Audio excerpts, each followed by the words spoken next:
PM Narendra Modi ने सीकर रवाना होने से पहले नई दिल्ली में पीएम मोदी ने यूपी की राज्यपाल आनंदीबेन पटेल से शिष्टाचार मुलाकात की। इस दौरान दोनों के बीच यूपी से जुड़े मामलों को लेकर चर्चा हुई। वहीं राज्यपाल आनंदीबेन ने पीएम मोदी को शिक्षा मंथन पुस्तक भेंट की।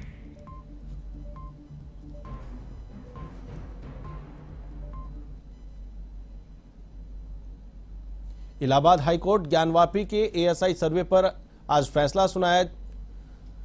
इस दौरान एएसआई सर्वे पर रोक जारी रहेगी। कोर्ट ने एएसआई के अफसर को भी पेश होने के आदेश भी दिए हैं।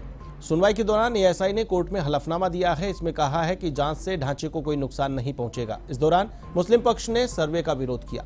वकील एसएफए नकवी ने कहा कि कानून प्री मैच्योर स्टेज पर एएसआई सर्वे की इजाजत नहीं देता। सुन्नी सेंट्रल वक्फ बोर्ड के वकील पुनीत गुप्ता ने कहा कि कोर्ट साक्ष्य बनाने की अनुमति नहीं दे सकता।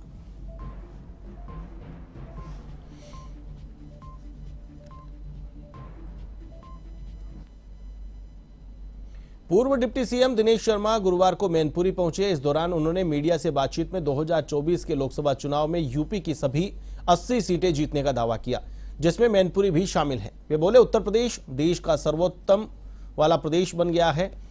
यूपी के माफिया या तो जेल में हैं या प्रदेश छोड़ गए हैं। अब यूपी में कानून का राज है। यहां 390,000 करोड़ के से अधिक का निवेश आया है। बिहार, राजस्थान, पश्चिम बंगाल में महिलाएं असुरक्षित हैं। शर्मा बोले, विपक्ष को जनता ने घर बैठा दिया है तो रिहर्सल करें। संसद के बाहर रिहर्सल चल रहा है। जनता विपक्ष के मोर्चे को भी घर भेज देगी।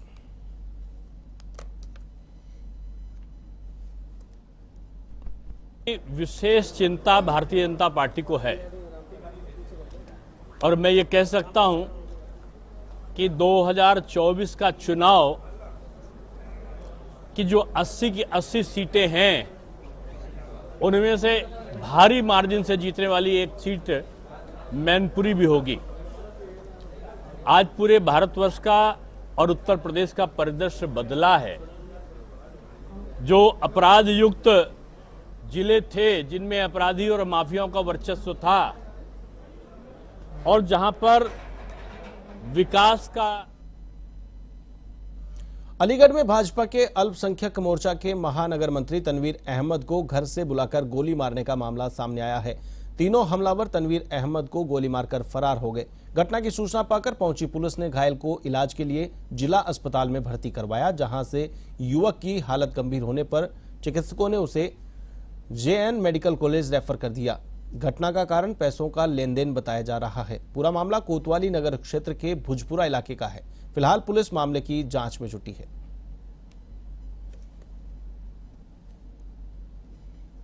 अपना कारखाना बंद कराकर घर आया था, तभी हाजी अनबार और महमूद अब्बासी उनके सालिया को कॉल आया था कि आप लोगों को, आप और आपके भाई को यहाँ आ जाओ रेनवा गार्डन के पास।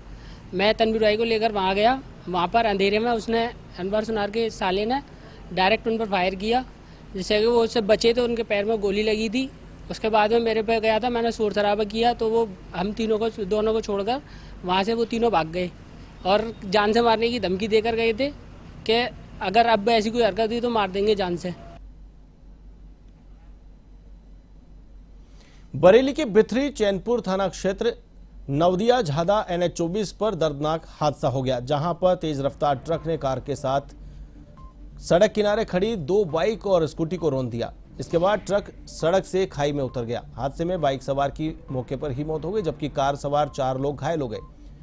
यह सड़क हादसा सीसीटीवी में भी कैद हो गया। जानकारी के अनुसार फरीदपुर की तरफ से रामपुर जा रहा ट्रक नवदिया चौराहे पर पहुंचते ही बेकाबू हो गया। उसने भूता की तरफ से आ रही बिधोली निवासी कमल की कार को टक्कर मारी। इस दौरान बरेली से बीसलपुर की ओर जा रहे अभयपुर चैना गांव निवासी बाइक सवार नदीम की बाइक और एक स्कूटी को टक्कर मारते हुए रोड के किनारे खाई में घुस गया। हादसे में नदीम की मौके पर ही मौत हो गई।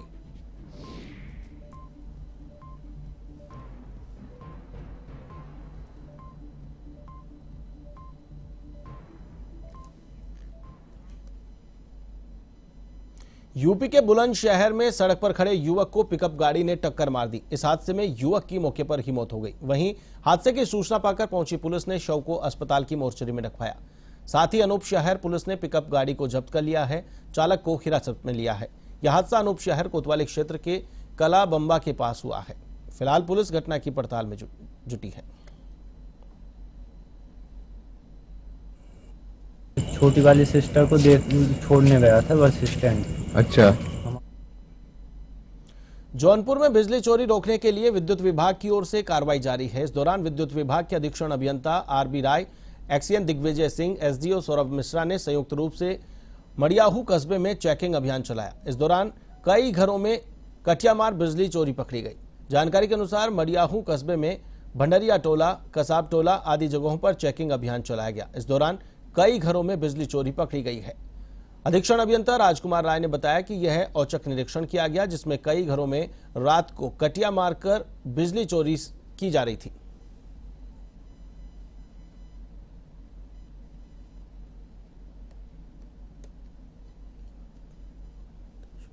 आप ईमानदारी से कनेक्शन लेके बिजली का प्रयोग करिए।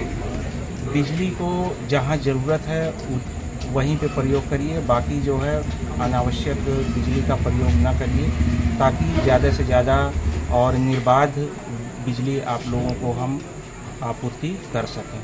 ये अभियान कब तक चलता रहेगा सर? ये अभियान औचक ये स्वामी मुक्तेश्वरानंद सरस्वती के आह्वान पर पूरे देश में आदि विश्वेश्वर डोली रथ यात्रा निकाली जाएगी। इस दौरान 11 लाख शिवलिंग की स्थापना होगी। ऐसे में राष्ट्रीय प्रभारी शैलेंद्र योगीराज सरकार और शंकराचार्य के मीडिया प्रभारी ने कहा कि आदि विश्वेश्वर प्रतीक पूजा और 11 लाख शिवलिंग की स्थापना काशी में की जाएगी, जिसके चलते यह आदि विश्वेश्वरा यात्रा प्रतापगढ़ से चलकर काशी पहुंची है। वहीं बहुत जल्द काशी में भी यह डोली रथ यात्रा भ्रमण करेंगी। गांव से, मोहल्लों से, शहरों से काशी में मंगाए जा रहे हैं। ये पूरा काशी का ज्ञानवापी परिसर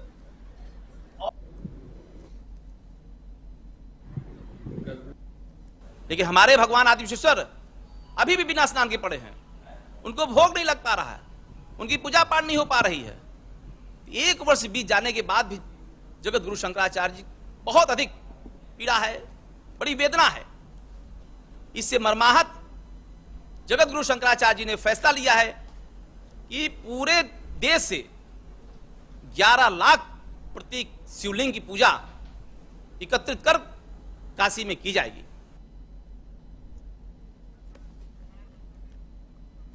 वाराणसी के दशाश्वमेध घाट पर गंगा सेवा निधि द्वारा होने वाली विश्व प्रसिद्ध मां गंगा की आरती अब घाटों की सीढ़ियों के बजाय अब गंगा सेवा निधि कार्यालय की छत पर की जा रही है।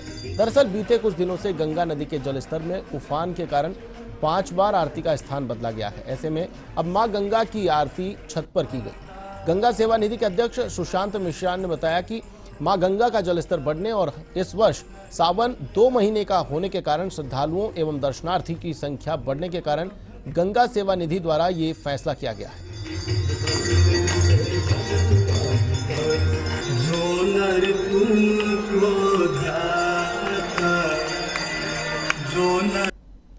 मां गंगा के जल स्तर में वृद्धि के कारण घाट पे, दशाश्वमेध घाट पर जो है वो जगह बहुत सीमित बची है, बहुत कम बची है। और हर वर्ष की भांति इस वर्ष भी जलस्तर के बढ़ते हुए, और चूंकि इस बार सावन 2 महीने का है, इसलिए भारी संख्या में जो है वो श्रद्धालुगण जो है वो काशी आ रहे हैं। और घाट पे जो है आपस के घाटों का संपर्क जो है वो टूट चुका है जलस्तर बढ़ने के कारण, और घाट पे सीमित जगह होने के कारण जो आरती का स्थान है वो परिवर्तित होकर के गंगा सेवा निधि कार्यालय के छत के ऊपर भगवती मां गंगा की आरती जो है वो संपन्न कराई जा रही है। बरेली जनपद की फरहाना बी ने इस्लाम छोड़कर सनातन धर्म अपनाकर हिंदू लड़के वीरेंद्र कश्यप के साथ विवाह बंधन में बंध गई है। फरहाना बी ने हिंदू रीति रिवाज के अनुसार विवाह किया था, जिसमें युवती ने कहा कि भगवान श्री कृष्ण में शुरू से आस्था रखती हैं, और वहीं विवाहित युगल के विवाह को लेकर तरह तरह की धमकियां मिल रही हैं, जिसमें फरहाना बी ने पुलिस प्रशासन से सुरक्षा की गुहार लगाई है। बरेली की शेरगढ़ थाना पुलिस ने मामले की जांच शुरू कर दी है।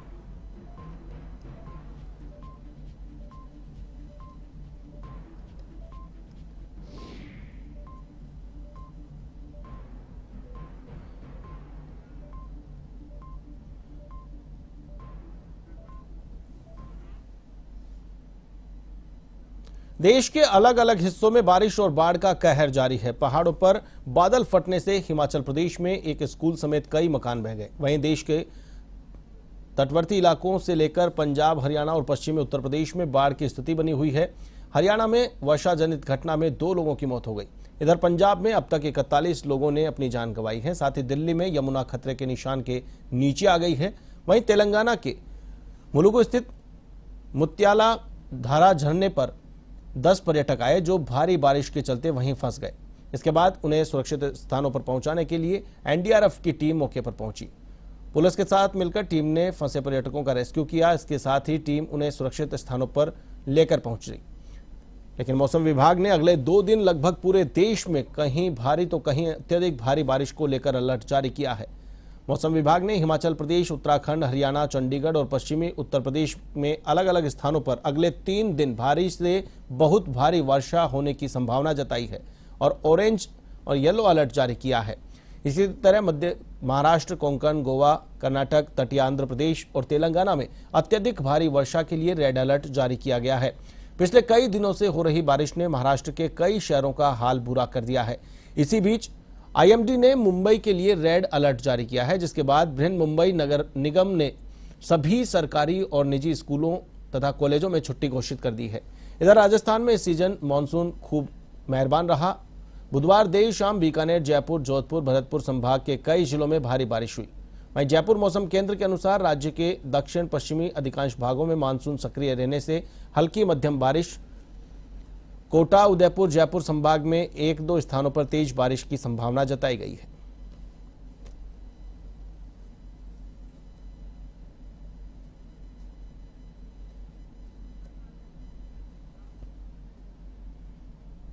वाराणसी के काशी हिंदू विश्वविद्यालय में संवाददाता सम्मेलन को संबोधित करते हुए विश्वविद्यालय के रेक्टर प्रोफेसर वी.के. शुक्ला ने कहा कि विश्वविद्यालय ने तत्परता से नई नीति को लागू करने के लिए एक कार्यान्वयन समिति का गठन किया है। कार्यान्वयन की सुचारू और त्वरित प्रक्रिया सुनिश्चित करने के लिए कुलपति प्रोफेसर सुधीर कुमार ने 2023 में समिति का पुनर्गठन किया। नई शिक्षा नीति युवाओं के जल जीवन और भविष्य के लिए मील का पत्थर साबित हो रही है। विश्वविद्यालय ने एनईपी की परिकल्पना के अनुसार अकादमिक बैंक ऑफ क्रेडिट को विनियमित किया है।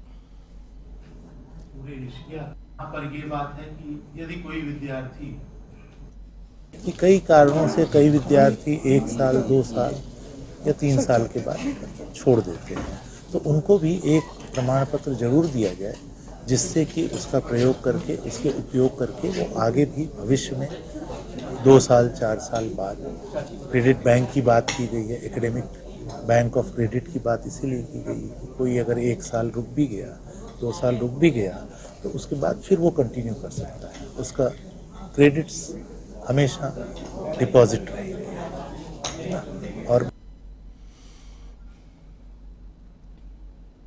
पुलिस मुठभेड़ में एक शातिर बदमाश घायल हो गया, जिसे गिरफ्तार कर लिया गया। बदमाश 1 दर्जन से ज्यादा मामलों में वांछित चल रहा था। बदमाश गैंगस्टर एक्ट सहित कई मामलों में आरोपी था। उसके पास से पुलिस ने एक शस्त्र, चोरी के आभूषण व मोटरसाइकिल बरामद की है। मुठभेड़ के दौरान बदमाश का साथी मौके से भागने में कामयाब रहा।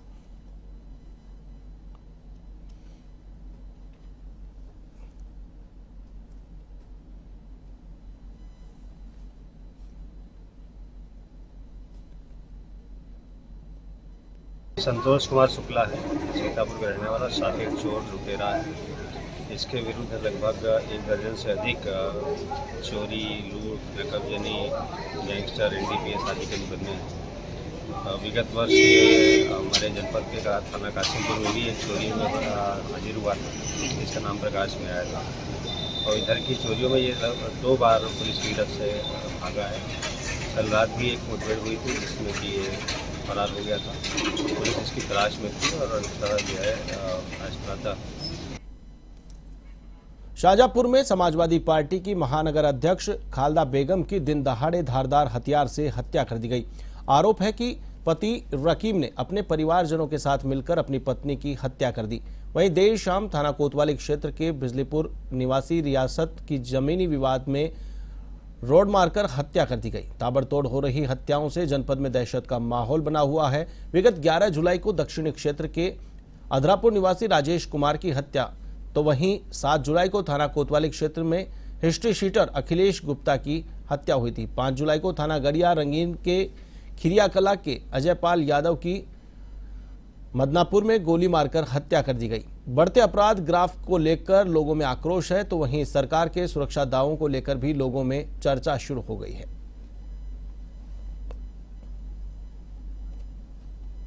कोतवाली क्षेत्र रियासत रहने वाले हैं, 55 साल लगभग हैं। इनका अपने मेरे भाई चांद मियाँ से कुछ संपत्ति जमीन के लिए विवाद है।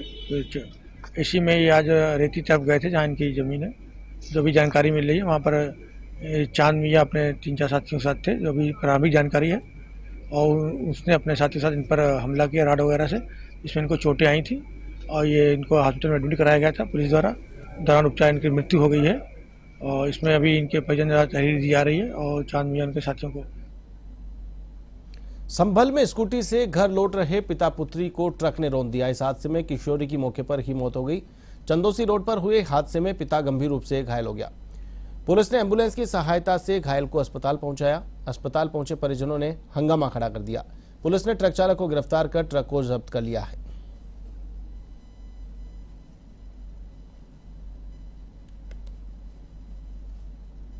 चंदौसी रोड पे किसी स्कूटी सवार को ट्रक ने पीछे से मार दिया, जिसमें एक लड़की जो 14-15 वर्ष की है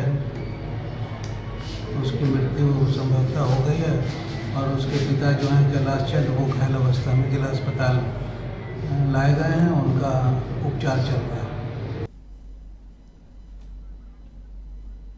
बुलेटिन में फिलहाल के लिए बस इतना ही। मुझे दीजिए इजाजत। नमस्कार।